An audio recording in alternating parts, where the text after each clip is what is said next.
Hola, ¿qué tal? Este es su segundo video sobre conductismo de la maestría en psicopedagogía. Esperando les vaya a servir. Los contenidos están hechos para que repasen, para que analicen, para que profundicen en la información y para que los conocimientos se mantengan frescos conforme va avanzando el semestre.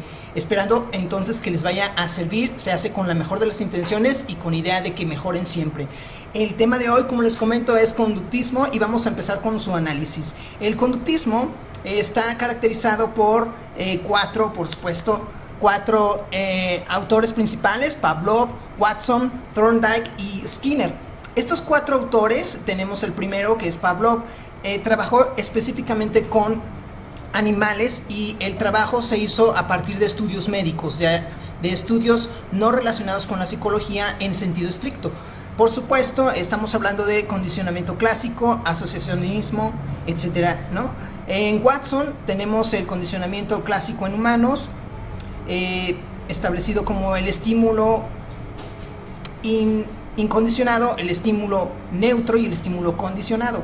En Thorndike hablamos de condicionamiento clásico en humanos también, con su denominada ley del efecto. Y en Skinner, que es el más importante de estos exponentes, el condicionamiento operante. El condicionamiento clásico, entonces, ¿en qué está caracterizado? Se define el condicionamiento clásico como un estímulo natural en el cual va a haber una respuesta natural. Esa respuesta natural está establecida por un estímulo por objetivo que busca una respuesta al principio no natural y luego una respuesta aprendida. Esa es la idea, ¿no? A partir de un estímulo por objetivo obtenemos una respuesta no natural y después una nueva conducta aprendida, ¿sí? Ok, entonces el estímulo, ¿cómo se constituye el estímulo? El estímulo se constituye a partir de una respuesta, una conducta modificada y una destreza. Entonces viene el estímulo, se da una respuesta, se modifica una conducta y se genera una destreza. Esa es la idea que Pavlov estuvo desarrollando, en especial con animales, por ejemplo perros, ¿no? Con ello desarrolló el denominado asociacionismo. El asociacionismo está caracterizado por el estímulo-respuesta que crea una asociación simple que se puede aprovechar. Esa es la idea. Generar un estímulo-respuesta para crear una asociación y esa asociación que sea modificable y que sea aprovechable, ¿no? Ok, entonces, ahora el condicionamiento en Watson. Watson tiene un condicionamiento clásico ya trabajando en humanos que está definido como un estímulo por objetivo y un estímulo en sentido estricto, ¿no? El estímulo por objetivo es una respuesta no natural también y una conducta aprendida. Si se fijan, tiene paralelo con Pavlov, pero ya trabajando en términos más relacionado con los humanos. Pero aquí es donde vemos la diferencia. Si en Pavlov encontramos una destreza, en Watson vamos a encontrar, por supuesto, un estímulo genera una respuesta y esa respuesta una conducta modificada, pero también se puede generar miedo. Es el clásico estudio que hizo con los bebés pequeños. Bueno, los bebés siempre son pequeños. Con los bebés de 11 meses y aquella de 2 años, ¿no?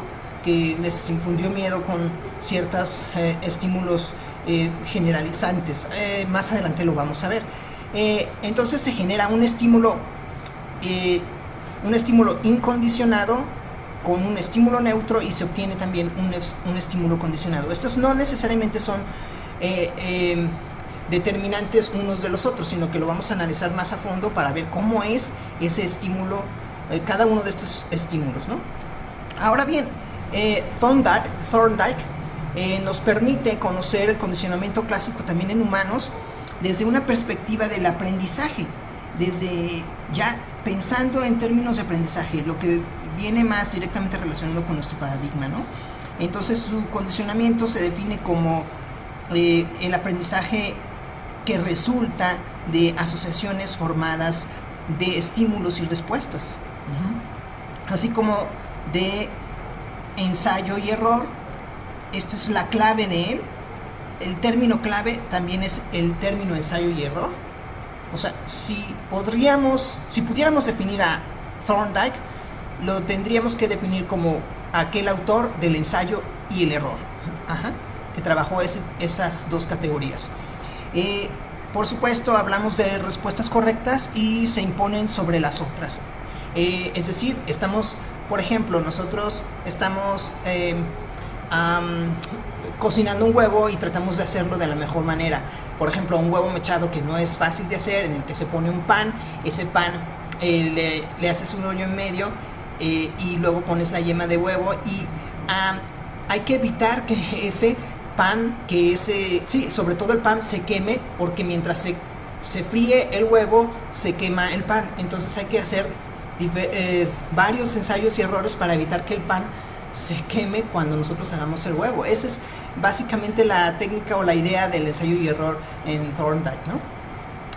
Es un ejemplo un poco burdo, pero puede generar un poco de recuerdo. Si tú te acuerdas del ejemplo que di del pan y el huevo, estaremos hablando de ensayo y error, ¿no? Muy bien, entonces la ley del efecto, la ley está basada en la recompensa y en el castigo. Si hay una acción positiva, habrá una recompensa y por supuesto se generará un refuerzo positivo de ese condicionamiento. En cambio, si hay un castigo, el condicionamiento tenderá a debilitarse. Esta es la ley del efecto generada por Thorndike. Ahora Skinner lo que trabaja es el condicionamiento operante. Esta es, digamos, su categoría principal, y que está definida como la conducta voluntaria del cuerpo. Está basado también en el estímulo. Ahorita lo vamos a analizar bien. Definimos como la conducta voluntaria del cuerpo basada en una relación con el medio ambiente que trae estímulos y respuestas. Y el estímulo es una respuesta voluntaria reforzada positiva o negativamente. Entonces esa es la idea general de Skinner. Lo vamos a analizar mucho más a fondo en los siguientes minutos. Este estudio es importantísimo. Tenemos este básico esquema donde presentamos los 4 autores principales: Pavlov, Watson, Thorndike y Skinner, que nos van a permitir tener un panorama extenso, no intenso, pero sí al menos un panorama extenso acerca de lo que está definido como el conductismo. Ok, entonces ahora pasamos a esta siguiente presentación para explicar más de lleno, más a fondo, qué significa un proceso de condicionamiento. Si hay condicionamiento, pues eso es lo que vamos a analizar, vamos a observar. El condicionamiento está bajo esta premisa: un estímulo nuevo que se conecte con un reflejo ya existente. Digamos, aquí no hay en sentido estricto un condicionamiento, porque cualquier estímulo se conecta con un reflejo ya existente. Cuando te golpean en la parte de la rodilla, viene un reflejo. En ese sentido no hay ningún cambio o ninguna diferencia en términos mentales incluso, ¿no? Es una respuesta natural y mecánica. Ahora, por ejemplo, estamos con comer una croqueta, hay una salivación espontánea de parte de, en este caso, un perro. Una nueva canción te va a agradar o desagradar, ¿no? Es un reflejo que tú ya tienes, que tú puedes tener ya por tu sensibilidad. Un sonido inbox, yo lo había puesto como sonido inbox de Facebook, que llega un mensaje nuevo. Ok, yo ya sé que con ese sonido llega un mensaje nuevo, pero es un reflejo porque ya conozco el sonido de inbox de Facebook, ¿no? Entonces ahí no hay más que reflejos ya existentes. Ahora viene esto, el estímulo nuevo, donde hay una conexión, una posibilidad de conexión, que quede claro, no necesariamente se puede dar la conexión, pero sí existe una posibilidad. El estímulo nuevo te puede dar desagrado, indiferencia o agrado, cualquiera de estos tres. Por ejemplo, comer una croqueta generalmente le da agrado al perro porque la come precisamente por hambre. Una nueva canción te puede agradar o ser indiferente o no te puede gustar, y el sonido inbox pues puede de un momento dado ya no causarte ningún cambio o serte indiferente o ser un poco molesto incluso si llegas a escucharlo mucho tiempo mientras estás haciendo otras cosas, ¿no? Entonces más o menos así es la situación. Puede haber una conexión de agrado, de indiferencia o de desagrado, o simplemente no haber una conexión. Ajá. Ok, entonces aquí viene, entonces se va complejizando la situación. El estímulo nuevo tiene una posibilidad de conexión para generar un reflejo ya existente. Por ejemplo, comer genera una salivación espontánea, como lo habíamos visto. Pero aquí es donde viene la conexión asociativa. La posibilidad de una conexión asociativa también se da al tocar una campana y dar la croqueta. Se genera un nuevo reflejo. Y el resultado podrá ser una salivación condicionada. Hasta acá es donde llega el reflejo condicionado. Eso puede suceder en términos fisiológicos o incluso en las condiciones, en las superiores del hombre, ¿no? En las estructuras superiores mentales del hombre, ¿no? Entonces puede ser una nueva canción, agrado o desagrado te puede generar, y esa nueva canción por estar de moda justo cuando terminaron una relación, por ejemplo, la puedes empezar a asociar esa canción cuando terminaste o comenzaste una relación afectiva, ¿no? Sobre todo hablando de los adolescentes, que recordamos muy bien las canciones porque no solamente nos llegaban, sino que incluso podrían improntarnos, ¿no? Cuando éramos adolescentes éramos fácilmente receptivos de las modas y por lo tanto podríamos tener resultados o respuestas a estas canciones de manera positiva o negativa, de manera muy significativa, ¿no? Entonces puede ser algo que un reflejo nuevo que sea positivo, neutro o negativo, ¿no? Pero sobre todo positivo y negativo para generar un reflejo condicionado. El resultado sería, a partir de una nueva canción que te cause por ejemplo, desagrado, estando justo de moda te da una tristeza o melancolía, ¿no? Y lo mismo sucede con un sonido inbox de Facebook, ¿no? Tal vez para verlo un poco moderno el ejemplo.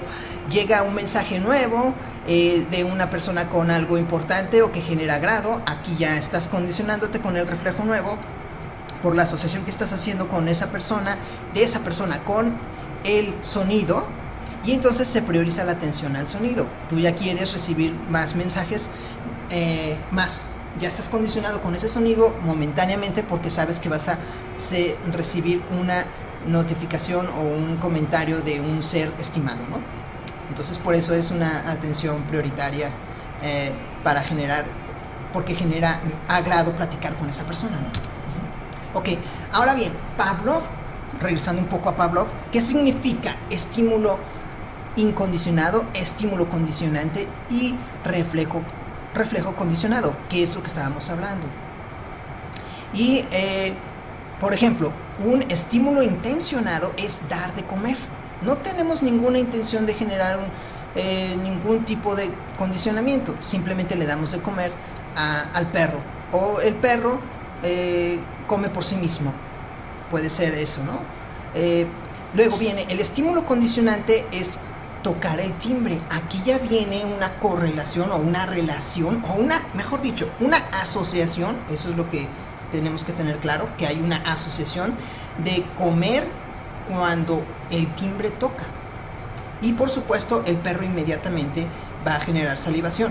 Si nosotros le diéramos de comer al perro o le dejáramos la comida al perro en el piso, el perro lo que haría sería inmediatamente brincarse hacia la salivación. Eso lo hace porque es un reflejo. Pero cuando nosotros introducimos la variable tocar el timbre, entonces damos de comer mientras tocamos el timbre, inmediatamente el perro va a salivar. Eso se hace de manera repetida para conseguir que el perro realice una asociación del timbre con la comida. Y ahí entonces se generará el condicionamiento. Okay. Ahora bien, ¿qué sigue entonces? el enfoque teórico watsoniano. Aquí ya estamos hablando de funciones superiores, es decir, estamos hablando ya de lenguaje, pensamiento, hábitos y emociones humanas, funciones superiores humanas, formas complejas de comportamiento concebidas solo como respuestas simples. Todavía Watson no lo ve como algo más avanzado, como lo verá Skinner efectivamente. Aquí solamente se busca encontrar o generar cadenas de respuestas musculares y glandulares simples. Sigue siendo fisiológico. A partir de formas complejas de comportamiento se buscan todavía respuestas fisiológicas, ¿no? Por eso trabaja Watson con los niños, porque ellos, como tienen poco desarrollo intelectual o poco desarrollo de la capacidad de conciencia superior, Watson todavía podrá entender si el lenguaje, el pensamiento y los hábitos se pueden manipular por medio de respuestas simples. Por ejemplo, ¿puede condicionarse a un alumno para que tema a un animal que aparece simultáneamente con un ruido fuerte? La respuesta es sí, porque Watson lo concibe al hacer los ejercicios experimentales con los bebitos, con el bebito algunos dicen que tenía 9 meses, algunos decían que tenía 11, desde mi punto de vista probablemente tenía 11 meses.